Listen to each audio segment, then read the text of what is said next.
കാരണത്തിന് വേണ്ടിയിട്ട് തെറ്റിപ്പോകാൻ എന്താ വഴിയുണ്ടായപ്പോ ബഹുമാനപ്പെട്ട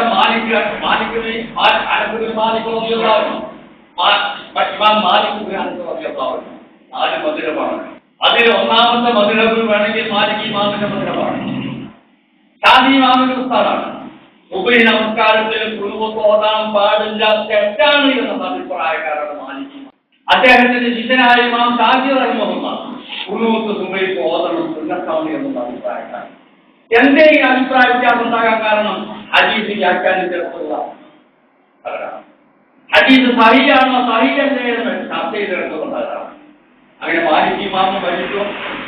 ഒരിക്കലും ഇമാം ഷാഫി റഹിമഹുല്ലാഹ് മദീന സന്ദർശിച്ചപ്പോൾ സുബ്ഹി നമസ്കാരത്തിൽ ഖുനൂത്ത് ഓതിയില്ല.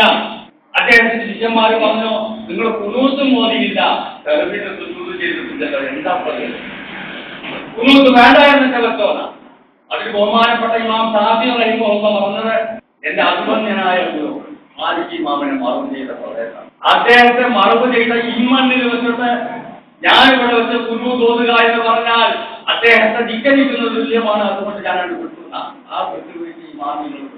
ആ കാലഘട്ടത്തിൽ ഇമാമിയുടെ കാലഘട്ടത്തിൽ ആളുകൾ പരസ്പരം അങ്ങോട്ടും ഇങ്ങോട്ടും തുടർന്ന് നമസ്കരിക്കുന്ന, പരസ്പരം സഹകരിക്കുന്ന ഒരു കാണുന്നത്. നമ്മളാണെങ്കിലോ ഒരു വിട്ടുവീഴ്ചയ്ക്കും നമ്മൾ ചെയ്യാറില്ല. എങ്ങനെയൊക്കെ ചിന്തിക്കാൻ പറ്റുമോ ഈ അഭിപ്രായത്തെ